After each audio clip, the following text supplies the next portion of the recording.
श्रीगणेशाय नमः।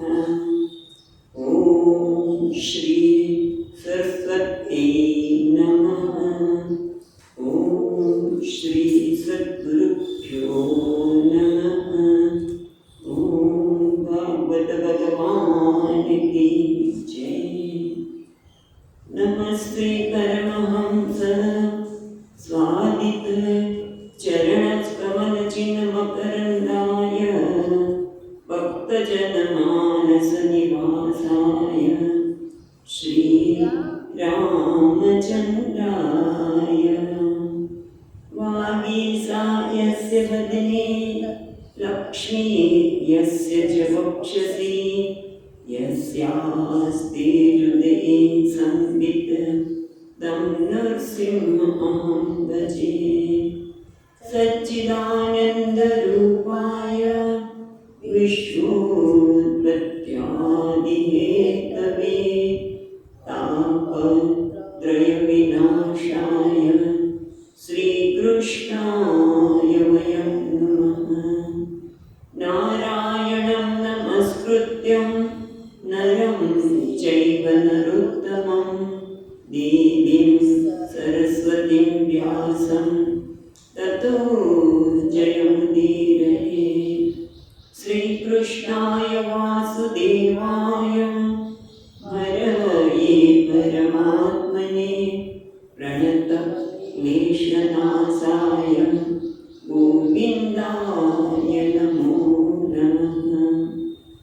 यं प्रवचन्तमनुपेत्य अपेतकृत्यं द्वैपायनो विहरपात्तराजुहाव पुत्रेति तन्मयतया सर्वोऽभिनेन्दुः तं सर्वभूतहृदयं मुनिमानतोऽस्मि। तन्माद्यस्य यतन्वयादितरतः चार्थेष्वपि न स्वराट् तेने ब्रह्महृदाय आदिकवये मुह्यन्ति यः सूरयः। तेजो वारिमृदां यथा विनिमयो यत्र त्रिसर्गो मृषा धाम्नां स्वेन निरस्तकुहकं सत्यं परं धीमहि। नमो भगवते तुभ्यं वासुदेवाय धीमहि प्रद्युम्नाय निरुद्धाय नमः संकर्षणाय च।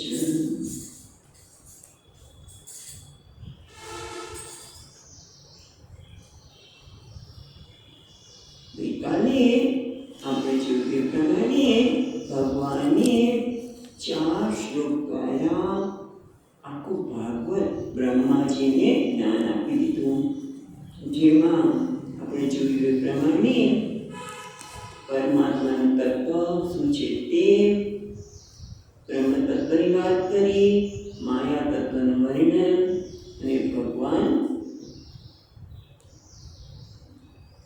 ભગવાનના લીલા બે અહીંયા છે ને ચિત્રાણ વસ્તુ કીધી. અહમેવ 31ના શ્લોકમાં યાવન અહમ એટલે ભગવાનનું સ્વરૂપ, યથા ભાવેની સત્તા, ગુણ રૂપ અને કર્મ તથા તત્વનું જ્ઞાન એ 4 શ્લોક દ્વારા બતાવ્યા પછી આપણે જોયું એ પ્રમાણે ભગવાને બ્રહ્માજીને કહ્યું કે તમે એકાગ્ર ચિત્તથી આમાં નિષ્ઠ થાઓ. એતન મતમ સમાવિષ્ટ તિષ્ઠ પરમેણ સમાધિના એકાગ્ર ચિત્તથી બીજે જ્ઞાન આપ્યું છે, એમાં તમારું જ્ઞાન બનાવ્યું. તેમાં નિષ્ઠ થાવ એટલે એ જ્ઞાન મારું બની જાય. જે ભગવાને કહ્યું છે એ હું સતત એના દર્શન કરી શકું એવું કરશો તમે બ્રહ્માજી, તો તમે જ્યારે કલ્પની કે વિકલ્પનું સર્જન કરશો ત્યારે તમે મોહિત નહીં થાઓ, તમારા અહંકાર કે મદ ન નહીં આવે. આવું કહીને સરસ્વતીજી મહારાજ કહે છે કે આવું કહેતા કહેતા તો ભગવાન અંતર ધ્યાન થઈ ગયા. પણ છતાં બ્રહ્માજીએ બે હાથ જોડીને પછી અંતર થયેલા ભગવાન છે એમને પ્રણામ કરી અને એમણે સૃષ્ટિનું સર્જન કર્યું. એટલું સુધી જોયા પછી હવે આપણે 39મા શ્લોકથી બ્રહ્માજી અને નારદજી વચ્ચેનો સંવાદ અથવા તો બ્રહ્માજી નારદજીને ભાગવતનું જે જ્ઞાન આપે છે એના સંદર્ભમાં વાત થાય છે. જ્ઞાનની વાત પછી જોઈશું આપણે. તો હવે આવે છે 39મો શ્લોક. પ્રજાપતિ ધર્મપતિરેકદા નિયમાન્યમાનં ભદ્રં પ્રજાનમન્વિચ્છન આતિષ્ઠ સ્વાર્થકામયા. તો કે છે પ્રજાપતિ ધર્મપતિ રેમાંથી વિસર્ગ નીકળશે અને એ નીકળશે એકદા. પ્રજાપતિ ધર્મપતિ એકદા. પછી શું છે? નિયમાન્યમાન છે ને, તો એમાં છે નિયમાન અડધું અને યમાન યમાન. પછી ભદ્ર પ્રજાનામ છે ને આપણેમાંથી અડધું મ નીકળશે ને એમાંથી અકારા નીકળશે. અનવિચ્છન પછી નામાંથી અનવિચ્છન એટલે એમાં પણ ન અડધો રહેશે. આ તિષ્ઠત સાર્થ કામય. હવે આપણે જોઈએ તો એકદા એક સમયના વિશે પ્રજાપતિ જે ધર્મપતિ છે એટલે કે બ્રહ્માજી, એક વખતના સમયે પ્રજાપતિ જે ધર્મપતિ છે એ શું છે? પ્રજાનામ ભદ્રમિચ્છન પ્રજાનું કલ્યાણ કરવાની ઈચ્છાથી. પછી શું કહે છે? આતિષ્ઠ. આતિષ્ઠ પછી જોઈએ તો સ્વાર્થ કામયા. એટલે સ્વાર્થ કામયા એટલે શું? સ્વાર્થે કામયા એટલે પોતાનું પ્રયોજન. સ્વાર્થે પોતાના માટે, કામ્યા ઈચ્છા એટલે પોતાનું પ્રયોજન સિદ્ધ કરવાની ઈચ્છાથી. શું પ્રયોજન સિદ્ધ કરવું છે ભાઈ? પ્રજાનું કલ્યાણ થાય, બીજું કંઈ નહીં. પ્રજાનું કલ્યાણ થાય એવી ઈચ્છાથી સ્વાર્થ કામયા નિયમાન યમાન આતિષ્ઠ. પેલી રીતમાં છે નિયમાન યમાન આતિષ્ઠ. એમણે નિયમ અને યમનું પાલન કર્યું, એમાં આરાધના કરી, અનુષ્ઠાન કર્યું. પ્રજાનું કલ્યાણની ઈચ્છાથી જે ધર્મપતિ છે એ ધર્મનું રક્ષણ કરનાર, પ્રજાપતિ પ્રજાનું રક્ષણ કરનાર બ્રહ્માજી પ્રજાનું કલ્યાણ કરવા માટે સ્વાર્થ કામના સ્વકાર્યની સિદ્ધિ માટે યમ અને નિયમનું પાલન કર્યું. યમ અને નિયમ કયા છે? તો યમ એટલે 5: અહિંસા, સત્ય, અસ્તેય, બ્રહ્મચર્ય અને અપરિગ્રહ. અહિંસા આપણે ખબર છે, હિંસાનો અભાવ. સત્યનું વચન પાલન, સત્યનું પાલન કરવું એ તેમાં આવે છે યમમાં. પછી અસ્તેય એટલે ચોરી ન કરવી. ચોરી ન કરવી એટલું જ નહીં, પણ મન, વચન અને કર્મથી કોઈની વસ્તુને પોતાની કરી લેવાની ઈચ્છા કરવી, લઈ લેવી એ પણ ચોરી છે. એ પણ અસ્તેયમાં આવી જાય. બ્રહ્મચર્યનું પાલન, અને એ બ્રહ્મચર્યનું પાલન ગૃહસ્થ માટે જુદું છે, બ્રહ્મચારી માટે, વાનપ્રસ્થ માટે અને સંન્યાસી માટે તો આ છે. બ્રહ્મચારી જેવું જ બ્રહ્મચર્ય હોય એ બ્રહ્મચારીઓ અને પરિગ્રહનો અભાવ. એટલે આપણને જરૂરી ન હોય એનાથી વધારે વસ્તુનો પરિગ્રહ ન કરવો. અને એમાં પણ દરેકની માપદંડ જુદું હોય છે કે ભાઈ માટલું તો જોઈએ જ ને, પણ પછી ક્યારેય વ્યક્તિ વાપરે નહીં, પણ છતાં પરિગ્રહ કરે. પણ એને કે છે અપરિગ્રહ.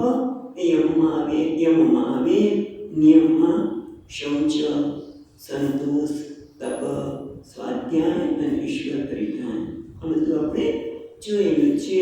શુદ્ધતા, શૌચ એટલે શુદ્ધતા, સંતોષ આંતરિક સંતોષ, તપ સ્વાધ્યાય સ્વાધ્યાય નિયમિત જે આપણે દરરોજ શું કરીએ છીએ, સ્વાધ્યાય ચાલી રહ્યો છે, પ્રવચન નથી.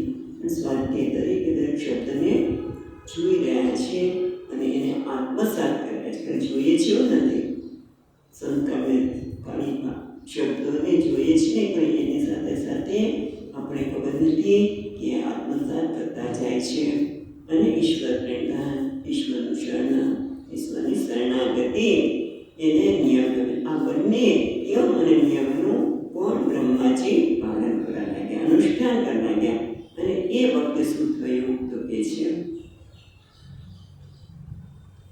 પાલન કરવા પાછળ એક બીજો હેતુ હતો કે યથા રાજા તથા પ્રજા યદ્યત આચરતી શ્રેષ્ઠ તત્ત દેવી તરુજના. જેવું શ્રેષ્ઠ પુરુષ કરે એવું પ્રજા એની પછીના લોકો કરવાના. એટલે બ્રહ્માજી જો યમ અને નિયમનું પાલન કરે તો પ્રજા પણ કરે. એ પણ એમાં એક પ્રયોજન હતું કે જેથી પ્રજા એમને જોઈને એ પ્રકારે પાલન કરે. એ સમય શું થયું તો આપણે જોઈએ 40 અને 41નો શ્લોક સાથે લઈશું. તમ નારદ પ્રિયતમો રિક્તાદાનમનુવ્રતઃ સુષુષ્માણ શીલેન પ્રશ્રયેણ દમેન ચ માયા વિદિશયન વિષ્ણુર માયે સસ્ય મહામુનિ મહાભાગવતો રાજન પિતરમ પર્યતોષયત. અને કે છે પહેલા જો તમ નારદ પ્રિયતમ રિક્તા દાનમ, પછી આવશે અનુવ્રત, પછી શુશ્રુષમાણ શીલેન. આપણે એક વખત શું કરીશું, શ્લોકને છૂટું પાડીને જોઈ લઈશું, પછી એના અર્થ જોવાનું સરળ પડે કે પ્રશ્રયેણ દમેન ચ. પછીનો શ્લોક પછી જોઈશું. પેલા 40ના શ્લોકમાં જોઈએ તો કે છે રિક્ત દાનમ. રિક્ત દાનમ એટલે શું? રિક્તા દાનમ પણ પેલા રિક્તાદહ એટલે શું? વારસો લેનાર. કોણ વારસો લઈ શકે? પિતાનો વારસો કોણ છે? પુત્ર. એટલે રિક્તા દાનાનામ એટલે પુત્ર. સર્વ પુત્રોમાં પ્રિયતમ, જે બધા પુત્રોમાં પ્રિયતમ છે, અતિ પ્રિય છે, અત્યંત પ્રિય છે. કેમ? તો શુશ્રુષમાણ એનો એક અર્થ કરે છે આજ્ઞાપિત.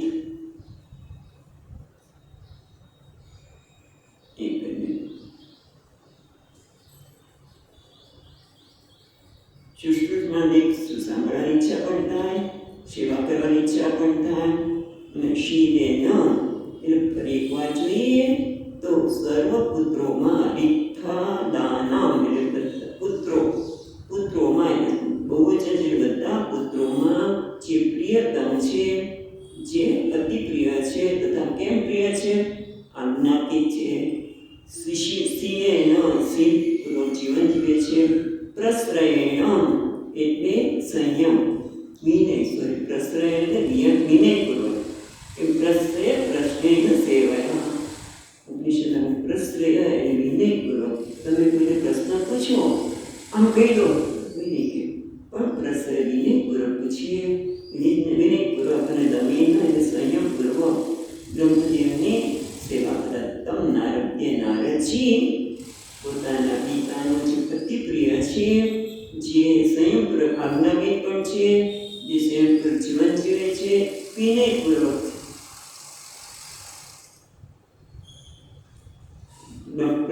પિતા બ્રહ્મદેવની સેવા કરતા. પછી શું છે બીજી રીતેમાં જો બીજા શ્લોકમાં 41ના શ્લોકમાં મહામુનિ માયા વિવિદિશન વિષ્ણુ માયે સસ્ય. એટલે કે છે એ મહાભાગવતો રાજન પિતરમ પરિતોષ્યત. રાજન એ રાજા માયે સસ્ય એને આગળ શું છે? વિષ્ણુ માયે સસ્ય. ભગવાન મહામુનિ પરમ ભાગવત કહેવાય. રાજન મહા મહામુનિ એટલે કે નારદજી, મહાભાગવત એટલે મહામુનિ મહાભાગવત એવા નારદજી વિષ્ણુ માયે વિષ્ણુ ભગવાનની માયે શિષ્ય, માયાના ઈશ એવા વિષ્ણુ, માયે શિષ્ય એટલે માયાના ઈશ એવા વિષ્ણુ ભગવાનની.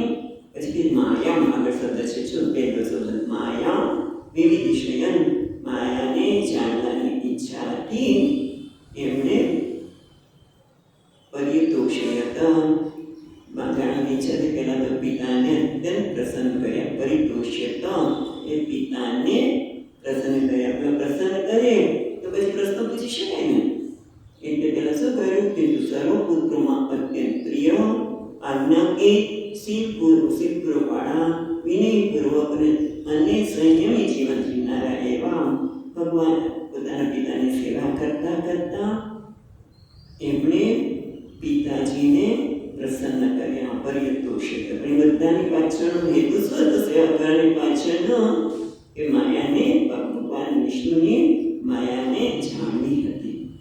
એટલે આગળ કહે છે કેમ ઈચ્છા તો કે વિષ્ણુ માયા વિવિધિશન એમની ઈચ્છાથી એમણે પિતાની સેવા કરી અને પિતાને સંતોષ આપ્યો. પરિતોષયન અત્યંત પ્રસન્ન કર્યા. પછી આગળ કહે છે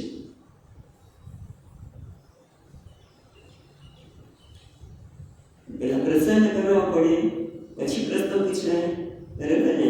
તમે એકદમ પ્રશ્ન પૂછો અને પ્રસન્ન થાય, ગુરુજી પિતા ત્યારે ગુરુના સ્થાને છે, પ્રસન્ન કયા પછી આગળ છે તુષ્ટમ નિશામ્ય પિતરમ લોકાનામ પ્રપિતામહં દેવર્ષિ પરિપ્રચ્છ પપ્રચ્છ ભગવાન યન્મામ અનુપૃચ્છતિ. 42મા શ્લોકમાં કહે છે કે તુષ્ટમ નિશામ્ય, તુષ્ટમ એટલે પ્રસન્ન થયેલા. કોને પ્રસન્ન થયેલા? લોકાનામ પ્રપિતામહઃ, લોકોના જે પ્રપિતામહ છે એમના પિતા. જો લોકાનામ પિતામહં, પિતરમ, પિતરમ એના પિતા, એ લોકોના જે પરમ પિતામહ છે એવા પોતાના પિતાને બ્રહ્માજીને તુષ્ટમ એ પ્રસન્ન, નિશામ્ય એને જોઈને, દ્રષ્ટવા અને તો જ્ઞાતમાં એમને ખબર પડી કે પિતાજી હવે પ્રસન્ન થયા છે. ત્યારે દેવર્ષિ પરિપપ્રચ્છ, ત્યારે દેવર્ષિએ એને પ્રશ્ન પૂછ્યા. કયા પ્રશ્ન પૂછ્યા?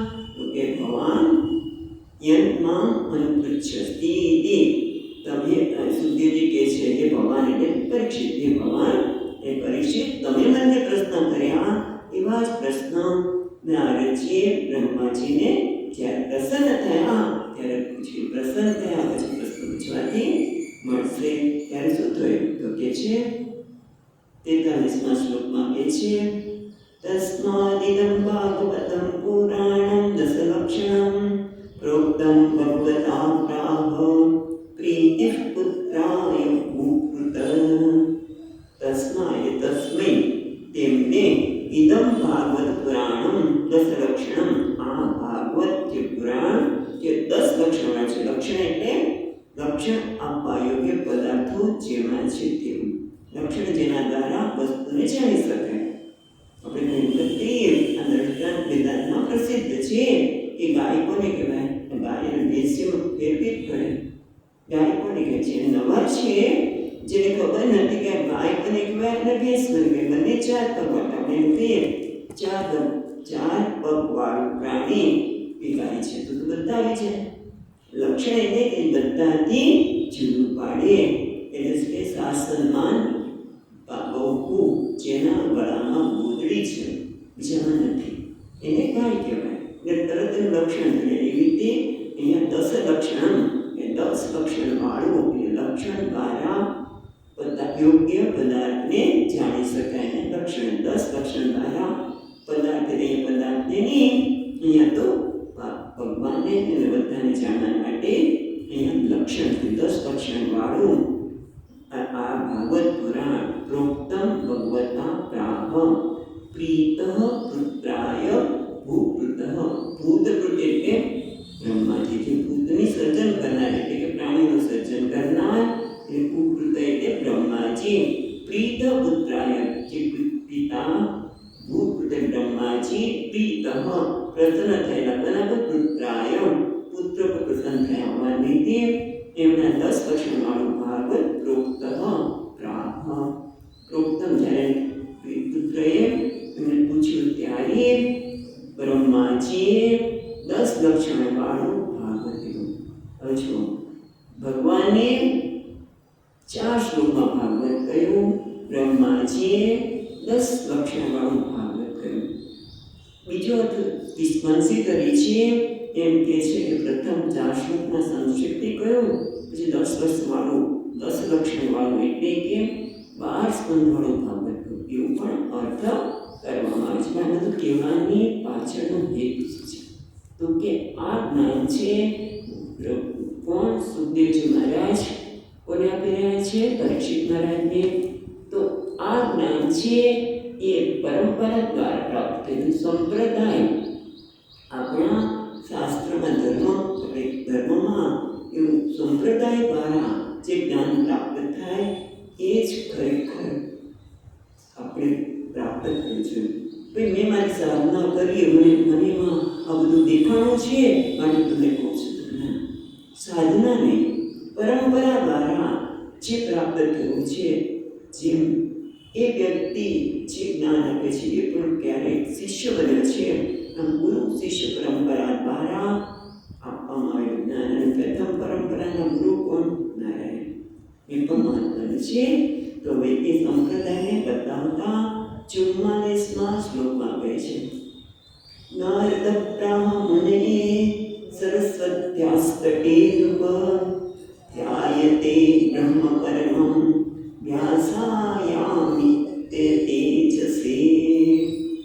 એટલે કહે છે હે નૃપઃ, હે રાજા, નારદ બ્રાહ્મણે, નારદજીએ મુનિને બ્રાહ કહ્યું. કોને? આ મુનિને ક્યાં? મુનિને પણ ક્યાં કહ્યું? સરસ્વત્યાઃ તટે, સરસ્વતીના કિનારે ધ્યાયતે બ્રહ્મ પરમં, જે પરમ બ્રહ્મને ધ્યાન કરી રહ્યા છે. અને કેવા છે કોણ? વ્યાસાય અમિત તેજસે, જે અમિત તેજસ્વી વ્યાસ મુનિ કે જે પરબ્રહ્મ ઉપર બ્રહ્મા સર્વના ઉપર ધ્યાન કરતા હતા, એવા વ્યાસ મુનિને નારદજીએ આ શ્રીમદ ભાગવત કહ્યું. પિતાએ નારદજીને કહ્યું, નારદજીએ વ્યાસજીને કહ્યું. અને પછી કે છે આગળ,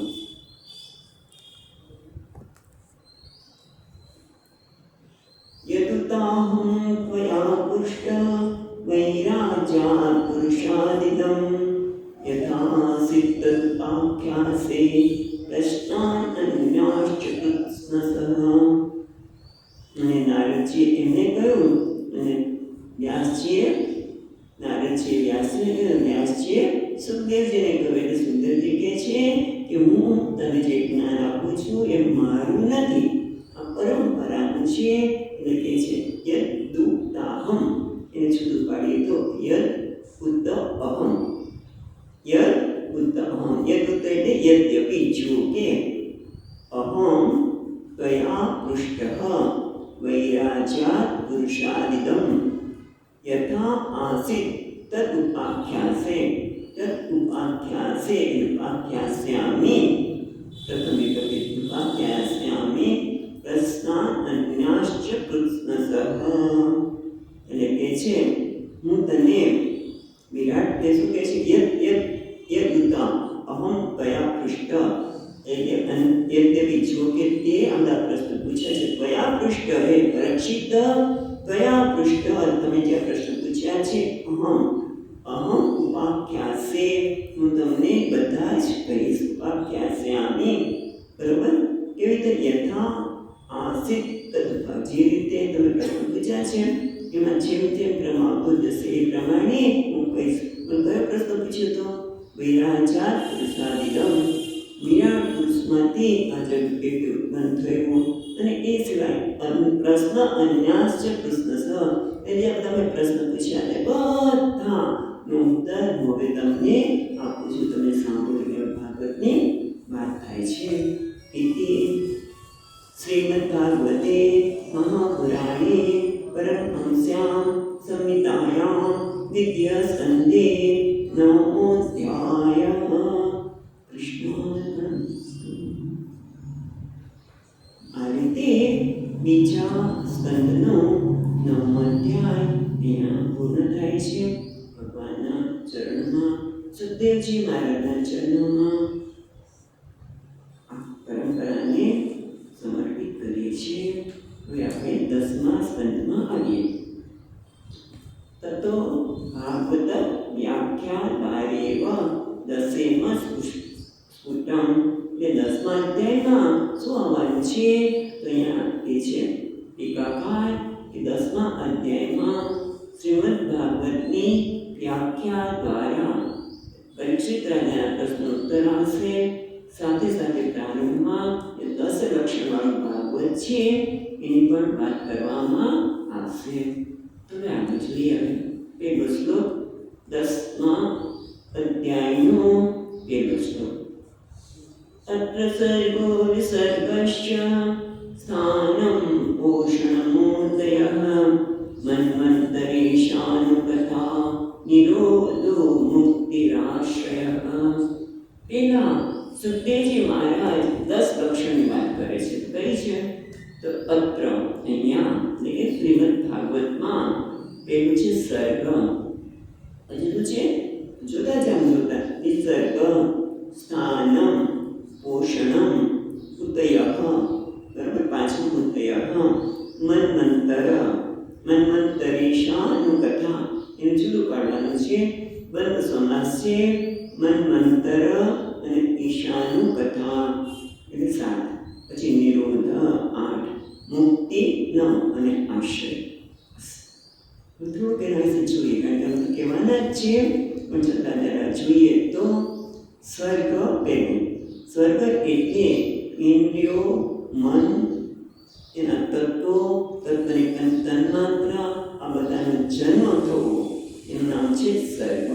સર્ગ એટલે ઇન્દ્રિયો, મન, પંચમહાભૂત, પંચતન્માત્રા વગેરેનો જન્મ થવો એટલે કે સર્ગ. પછી આવે છે વિસર્ગ, એટલે કે પ્રાણી માત્રની સૃષ્ટિ થવાની જે વિરાટ પુરુષમાંથી એને કહેવામાં આવે છે વિસર્ગ.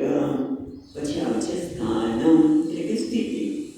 ભગવાને આ સૃષ્ટિની રચના કરી, એનું પાછું કહેવાય ને સંતુલન, સંવાદિતા બધું જળવાવું જોઈએ ને. કારણ કે આપણે જોઈએ છીએ કે જગતના બધી જગ્યાએ સંવાદિતા છે. તો એ સંવાદિતા સ્થાન એને જ કહેવાય. અને બીજું સ્થાન એટલે એવું પણ કહી શકાય કે આ ભૌગોલિક સ્થાન એ પણ અંદર આવી જાય. અને પછી આવે છે પોષણ. પોષણ એટલે પોષણ કોને કહેવાય? તો કે જ્યારે ભક્તોના કોઈ કર્મના લીધે એ દુઃખી થાય. ભક્ત પોષણ એટલે જ્યારે પ્રાણી પાપના તાપથી, આ તમે બહુ સુંદર છે કે પ્રાણી પાપના તાપથી દુઃખી થાય ત્યારે ભગવાન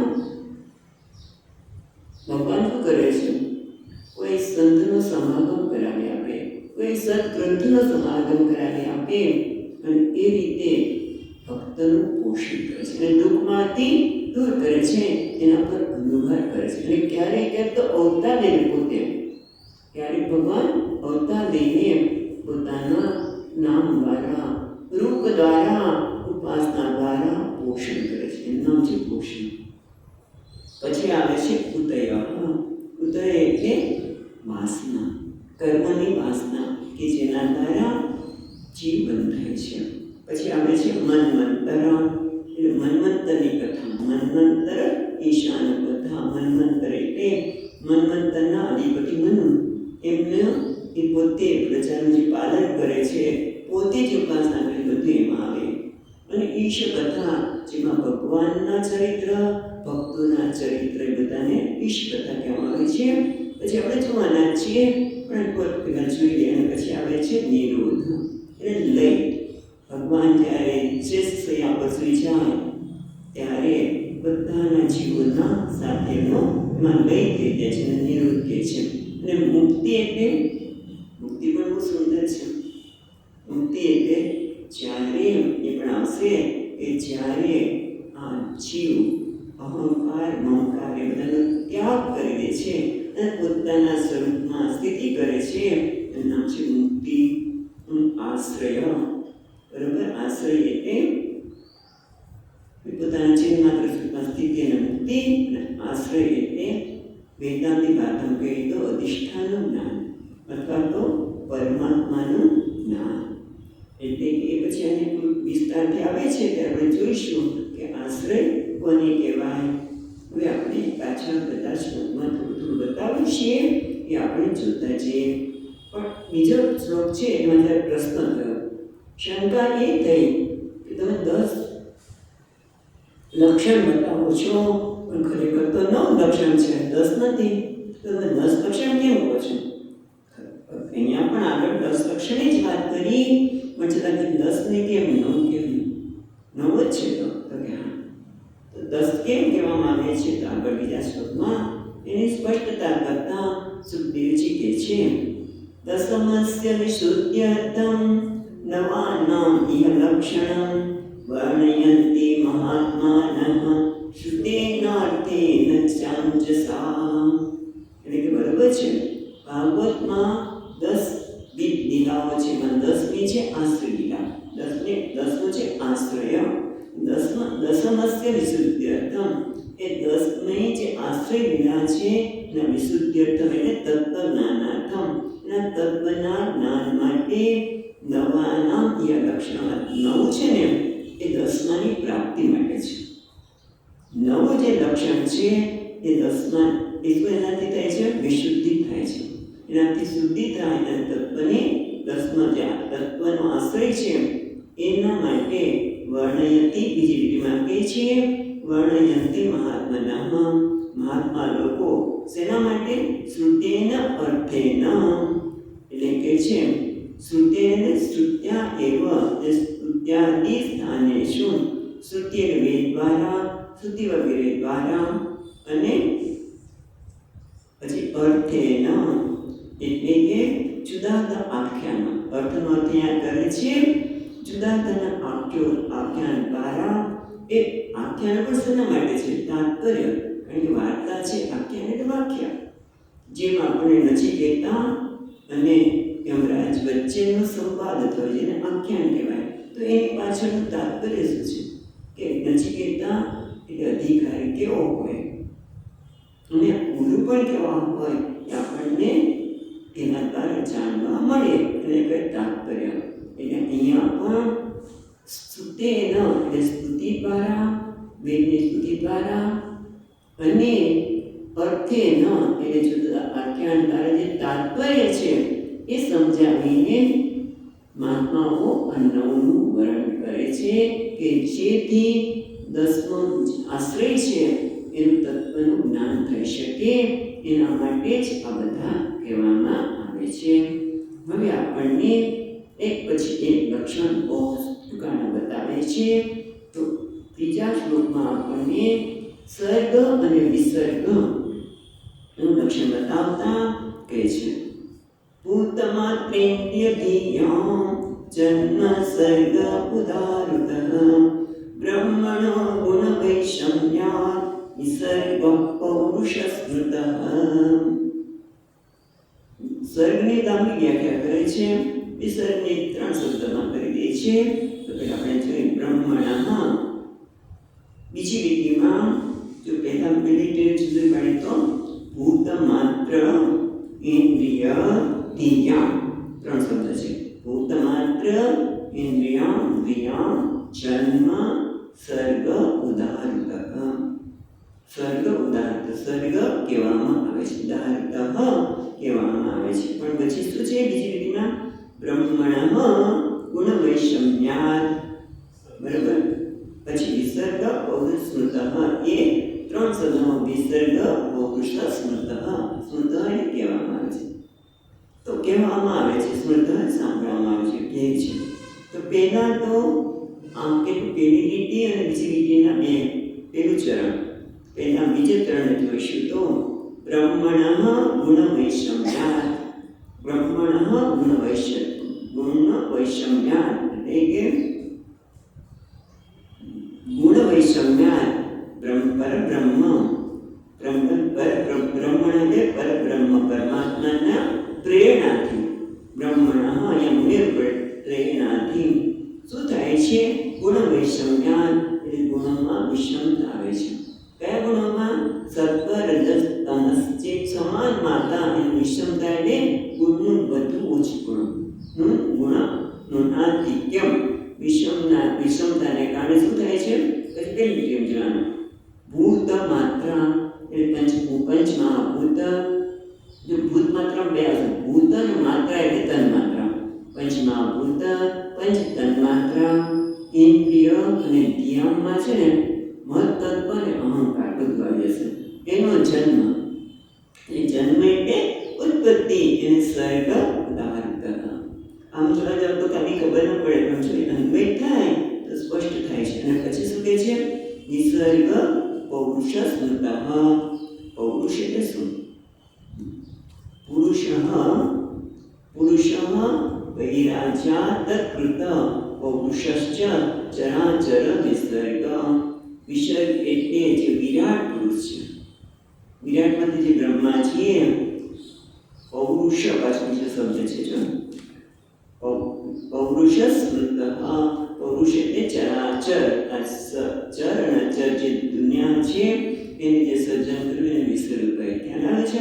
પેલા પંચમહાભૂતને ટૂંકાણમાં જોઈએ તો સર્ગ એટલે ગુણ વૈષમ્યથી પંચમહાભૂત પંચતન માત્રા ઇન્દ્રિયો મહત્તત્વ અહંકાર અને સર્ગ કહ્યું. અને એમાંથી જ્યારે આ વિવિધ સૃષ્ટિ રચના થાય છે અને વિસર્ગ કહ્યું. સરળતાથી સમજવા માટે ચોથા શ્લોકમાં આગળ કહે છે સ્થિતિ વૈકુંઠ વિજય પોષણં તદ અનુગ્રહ મન્વંતરાણિ સદ્ધર્મ ઉદય કર્મ વાસના. હવે અહીંયા ત્રણ વસ્તુ થઈ. સ્થિતિ પોષણ મન્વંતર અને ઉદય. ચારની વ્યાખ્યા એક એક ચરણમાં આવી રીતે એવું કહી શકાય. તો પહેલા શું કહે છે? વિસ્તારથી જોવું પડે. વૈકુંઠ વિજય સ્થિતિ. વૈકુંઠનો વિજય એને સ્થિતિ કહેવાય, સ્થાન.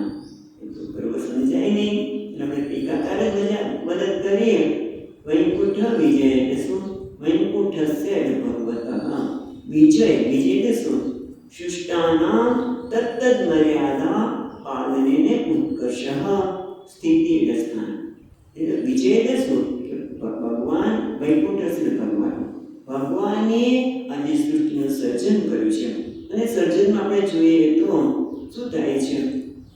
પ્રતિક્ષણ નાશ પણ થાય છે અને વૃદ્ધિ પણ થાય છે. એ બંનેની મર્યાદા જળવાઈ રહે એટલે કે બધામાં સંવાદિતા જળવાઈ રહે એટલે કે સ્થિરતા. બરાબર? બધામાં મર્યાદા એટલે સ્થિરતા રાખવાની ભગવાનની વિષ્ણુની જે વિજય એટલે શ્રેષ્ઠતા જે સિદ્ધ થાય છે. શું થાય છે? કે જે સર્જન કર્યું છે એ સર્જનમાં પ્રતિક્ષણે નાશ અને વૃદ્ધિ થાય છે. અને એ બધાની સ્થિરતા રાખવી, એમાં સંવાદિતા સ્થાપિત કરવી એ કોના કારણે છે? ભગવાન વિષ્ણુના કારણે. એટલે ભગવાન વિષ્ણુનો વિજય અથવા તો શ્રેષ્ઠતા. વૈકુંઠ વિજય. વિજય એટલે શું?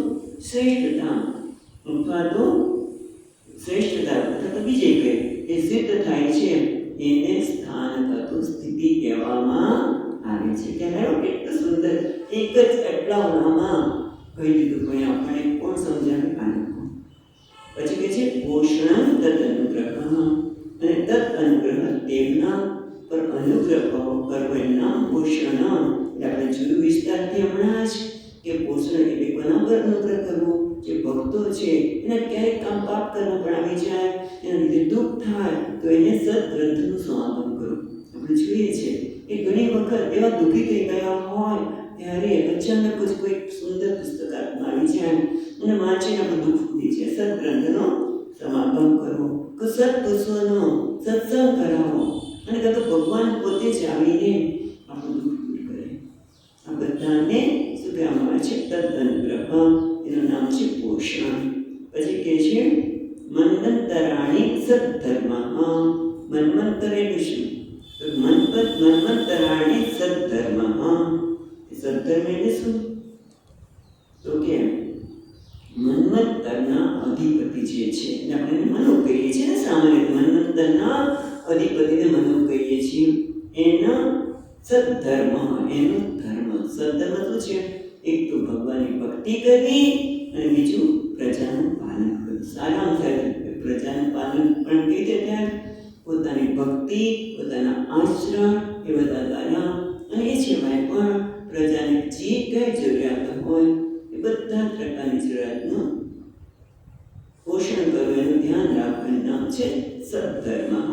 એને કહેવાય છે મન્વંતરી. એટલે આમ મન્વંતરાની કથા, એમાં પણ કથા જ કહી શકાય કે જેમાં મનુ વગેરે જે અધિપતિઓ છે એમની ભક્તિ અને પ્રજાનું પાલન એ બધાને એમાં વિસ્તારથી વાત કરવામાં આવે છે. અને પછી કહે છે ઈશ કથા. એ પછી આવશે મન્વંતરાની. આમ તો આગળ જ્યારે કહ્યું ત્યારે ઈશ કથા પણ કહ્યું હતું. અહીંયા તો ઉતય કર્મ વાસના. ઉતય એટલે કર્મની વાસના. વાસના એટલે આપણા સ્વામીનો શબ્દ બહુ સુંદર છે, સંસ્કાર. અને ઉતય એટલે શું છે? બુદ્ધિ. એ શબ્દ શેમાંથી બન્યો છે? એને બહુ ટીકાકાર વિસ્તારની વાત કરી છે. પણ એટલે બુદ્ધિ એટલે વાસના, એટલે તંતુ ફેલાવનાર. ઉત એ તંતુ બેન્ચ ધાતુમાંથી બન્યું છે, એમાંથી ફેલાવનાર. અથવા તો અવધાતુ પર લઈએ તો પણ ફેલાવો થાય છે. એટલે ટૂંકમાં જે સંસ્કાર પડે, વાસના એટલે કર્મ વાસના ઉતય. કર્મ જે વાસના છે, જીવો જે કર્મ કરે અને એના સંસ્કાર પડે, અને સંસ્કારના આધારે પાછળ કર્મ કરે. જો મને વસ્તુ ગમતી હોય તેને જે રાગ થાય તો મને વસ્તુ ફરીવાર મેળવવાની ઈચ્છા થાય, પાછા સંસ્કાર, એના સંસ્કારનો વિસ્તાર થાય અને બેસ થાય. તો પછી આપણે એને થોડું સંભળાવી દઈએ કે પછી આપણને સંભળાવે. તમે જો કેવું થાય, બધાએ મને આમ કીધું, મને કહું, પછી એ મને આખો ઝઘડી ચાલતી હોય. કેમ? દેશના કારણે, તંત્રાના કારણે ફરીવાર કરવાનું ધ્યાન. એટલે શું થાય છે? જીવ સુખી થાય છે? ના, બંધાય છે. દુઃખી તમને બંને રીતે. કર્મ વાસના ઉદય. ઉદય એટલે વિસ્તાર. એટલે કર્મની સંસ્કારના લીધે જીવનો વિસ્તાર થાય છે, અને વાસનાનો, સંસ્કારનો, અને રીતે બંધનમાં પડે છે, દુઃખી થાય છે.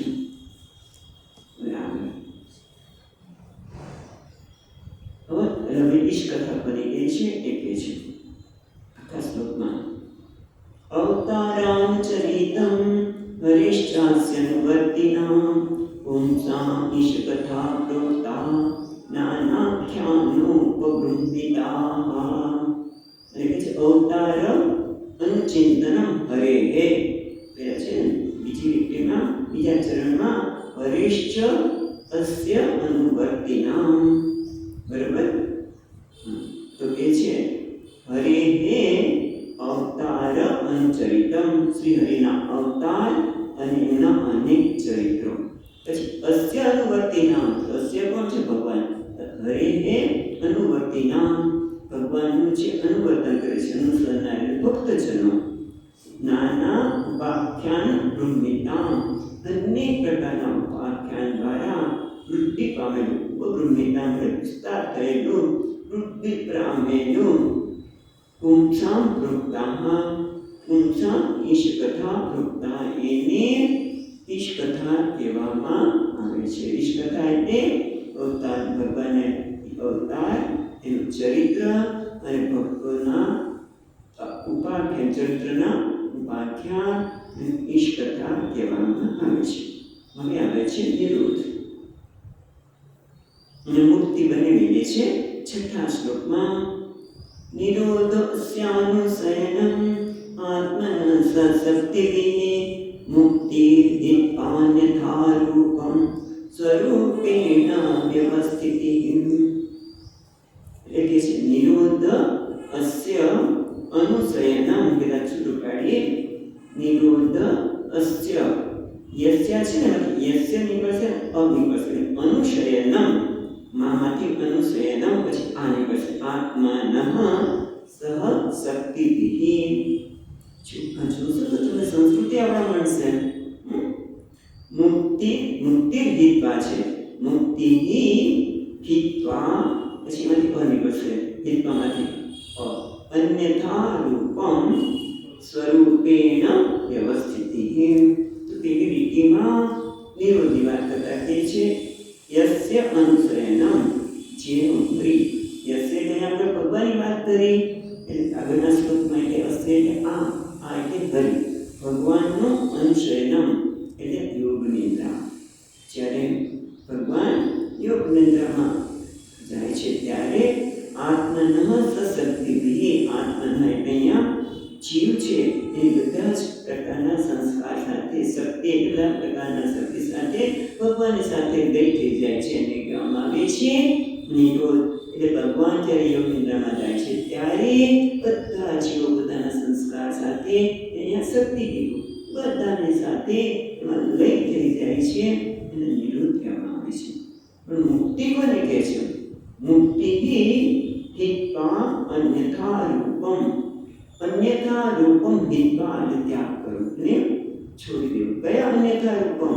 તો કે અન્યથા રૂપમ અવિદ્યા અધ્યસ્ય કર્તૃત્વાદિ હિત્વા એટલે અવિદ્યાના લીધે અન્યથા રૂપમ એટલે જે અન્યથા એટલે જે જુદું અન્યથા એટલે જુદું અને જુદું એટલે શું?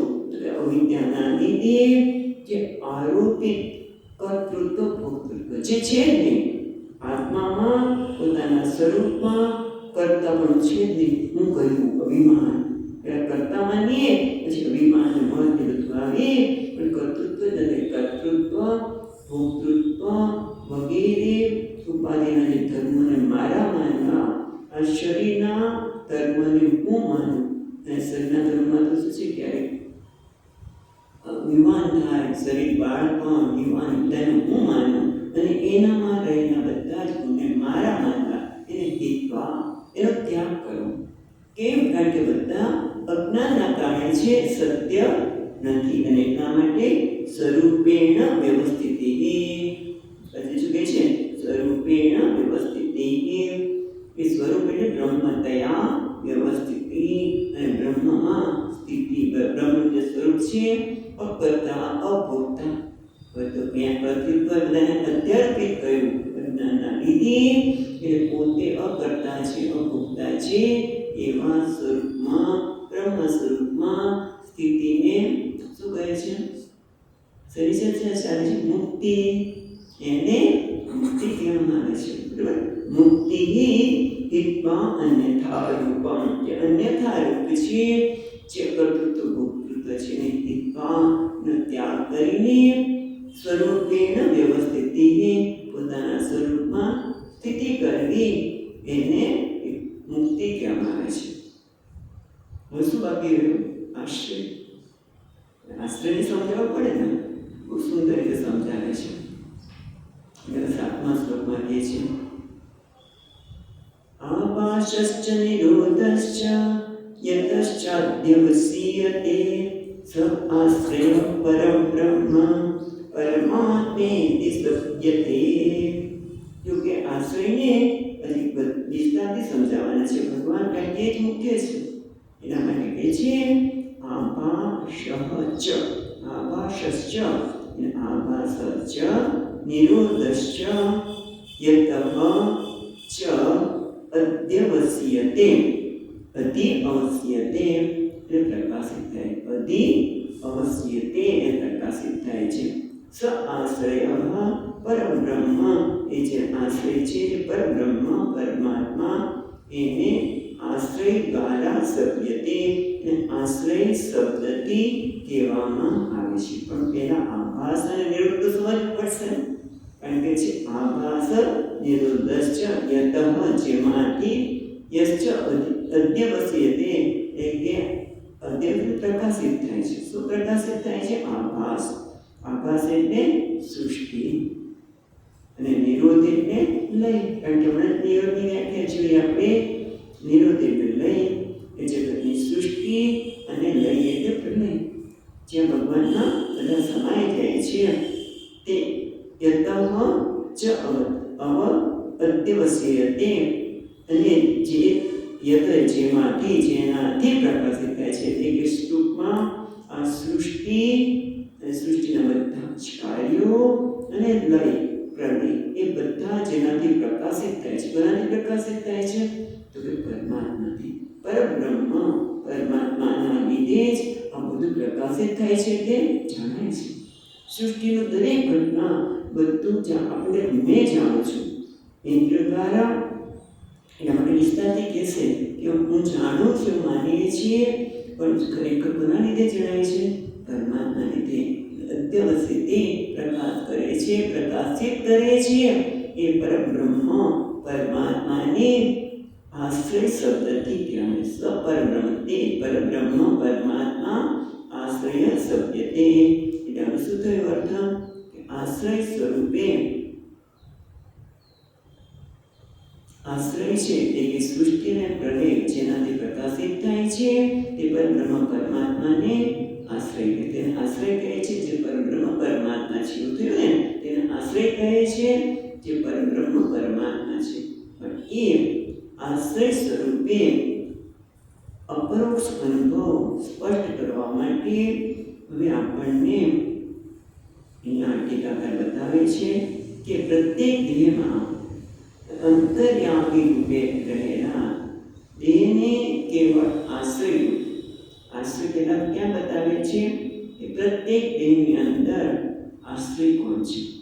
જેને જીવ કહીએ છીએ.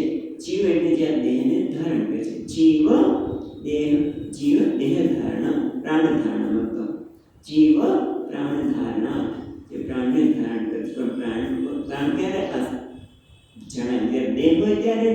દેહ ન હોય તો પ્રાણને કંઈક દેખાય નહીં. પ્રાણ તો બધે જ, પણ આપણે પ્રાણ એટલે જે જીવન છે તે છે.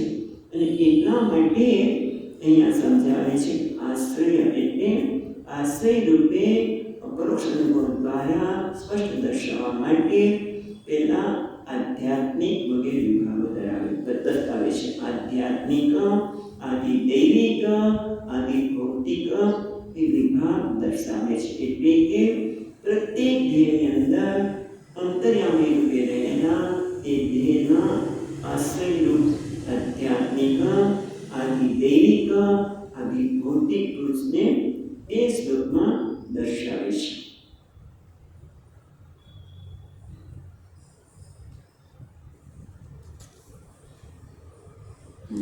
તો એ શ્લોક તો જોઈએ જ. 8મો શ્લોક. યો અધ્યાત્મિકોયમ પુરુષઃ સોસામ્યાદિ દૈવિકઃ યત્ર ધ્રુવયો વિચ્છેદઃ પુરુષો હ્યાતિ ભૌતિકઃ. શું કહે છે? યઃ અધ્યાત્મિકઃ અયમ પુરુષઃ સઃ અસૌ છેડા પાડે છે. યઃ આધ્યાત્મિક અયમ પુરુષ જે આધ્યાત્મિક છે. સહ અસૌ એવ છે. સો સાવેવ છે. સાવેવ છે ને તો બે છે ને સંધિથી છૂટવી પડશે. ઔ થશે. અસૌ અવગ્ર છે. અસૌ એવ આધિદૈવિક. સહ અસૌ એટલે આ એ જ આધિદૈવિક છે. યત્ર યહ તયો ઉભય તત્ર ઉભય બંને વિચ્છેદ એટલે જુદા પાડવા, વિચ્છેદ કરવો, જુદા પાડવા, અલગ પાડવા. પુરુષ આદિ ભૌતિક. એ 3 પ્રકારના પુરુષની વાત કરી. એક આધ્યાત્મિક, એક આદિ દૈવિક અને આદિ ભૌતિક. કેટલું સ્પષ્ટ કહે છે. યહ આધ્યાત્મિકો અયમ પુરુષ. આધ્યાત્મિક એટલે યહ અયમ આધ્યાત્મિક. આધ્યાત્મિક આત્માના અધિક્ય વર્તતે ઇતિ આધ્યાત્મિક. એટલે કે આત્મા કોને કહીએ? સામાન્ય રીતે ઇન્દ્રિયોને, દેહને આત્મા કહીએ, ઇન્દ્રિયોને આત્મા કહીએ તો એ બધાને અભિમાની જે જીવ છે એને કહેવાય આધ્યાત્મિક. બરાબર? એ આધ્યાત્મિક. આધ્યાત્મિક એટલે આત્માનું અધિકૃત્ય કૃત્ય વર્તતે. એવી રીતે આદિ દૈવિકમ એટલે અધિ દૈવિકમ દેવતાને ખ્યાલમાં રાખીને જે છે એને અધિદેવ કહેવામાં આવે. એ જ્યારે ચક્ષુગ્રી ઇન્દ્રિયોના અભિમાન ચિહ્ન ધરાવે છે આધ્યાત્મિક કયું પણ ચક્ષુ જોઈ કેવી શકે છે? ક્યારે જોઈ શકે? જો એનો અનુગ્રહ દેવતા સૂર્ય હોય તો. કારણ કે સૂર્ય આપણા દેવતા છે, એનો અનુગ્રહ જતો રહે તો આપણે જોઈ શકીએ નહીં. કર્ણના દેવતાનો અનુગ્રહ જતો રહે તો સાંભળી શકાય નહીં. તો એ બધા કોણ છે? આદિ દૈવિક. પણ એ આદિ દૈવિક અને આધ્યાત્મિક એ બંનેનો વિચ્છેદ કરે છે. એ કોણ છે? આદિ ભૌતિક. એ જરા વિસ્તારથી આપણે હવે પછી જોઈ શકીએ. એટલે છે